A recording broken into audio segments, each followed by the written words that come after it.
Okay, find the common ratio and write out the first four terms of this geometric sequence. Okay, let's actually start by writing the first four terms. I think that'll be the easiest thing to do. So let's plug in, this is a sub 1. So that means you plug in n equals 1 to the formula 4 to the n minus 3 over 8, right? This is the formula for it. So you plug in right there, n equals 1.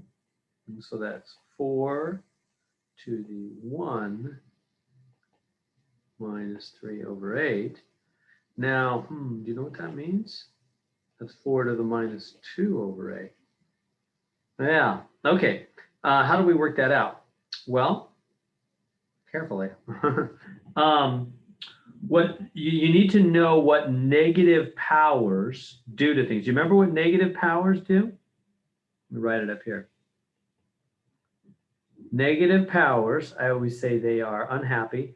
They jump to the other side, then become positive. So this negative power here is going to jump down there, and then it'll become positive power.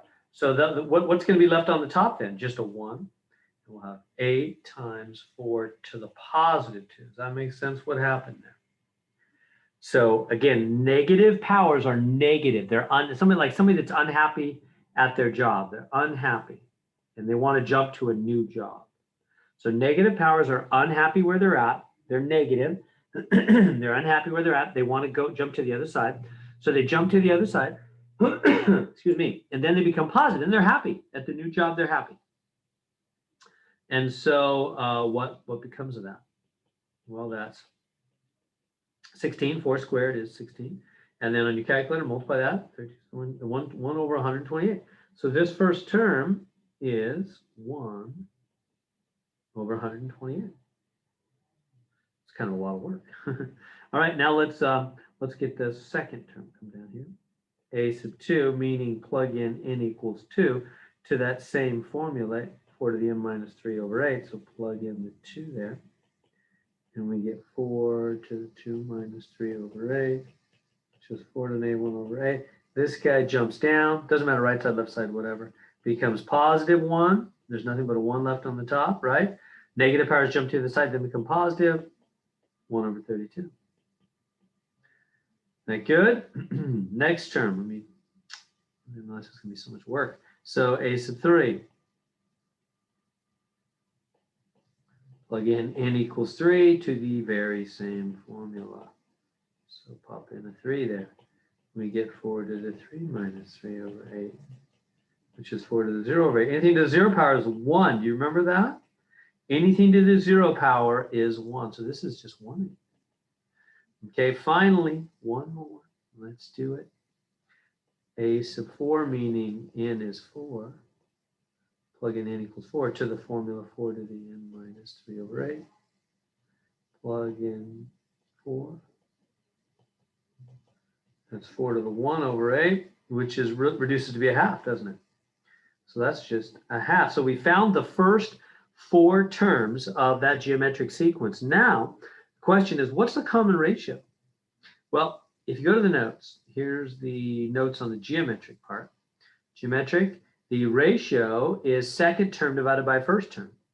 Really, it's any term divided by the previous term. Easiest place to do it, second term over first term. So that's how we find the common ratio. So let's do that, and I'll do it up here. So R ratio is second term over first term.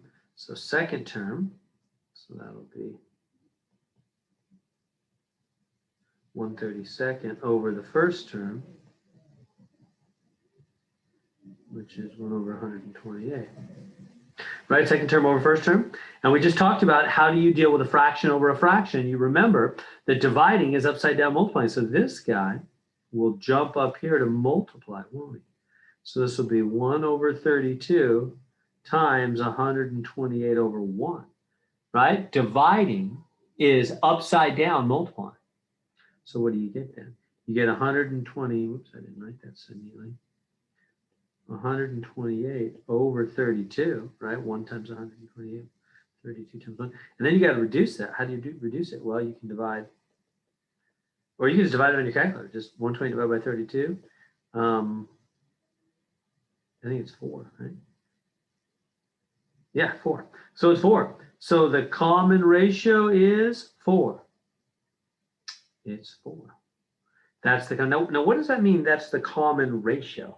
What that means is that's what it's multiplying by every time. To go from here to here, you go times 4. From here to there, times 4. From here to there, times 4. Now, at first glance, you might think, no way, Mr. Heron. 128 times 4 is not 32. 8 times 4 is not 2. It's divided by 4, not times 4. No, it's right. It is times 4, not divided by 4. What might, if you're thinking that, what's confusing you, what you need to remember is the 8 is in the denominator. If that was a normal 8, just 8, yeah, then that'd be different. But it's 1/8. 1/8 is smaller than the half, right? You have 1/8 of a candy bar, that's a lot smaller than half of a candy bar. You eat 1/8 of a pie, that's a lot smaller than half a pie. In fact, you need 4 1/8 to become a half, right? You with me? 1/8 4 times is 4/8 is a half. Sure enough.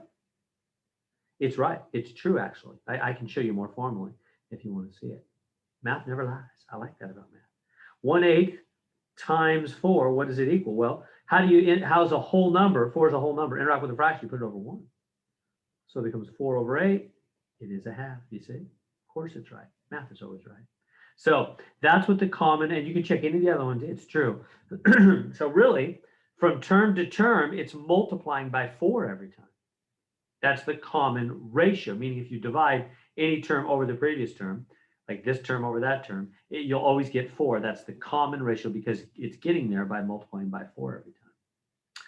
So there we go.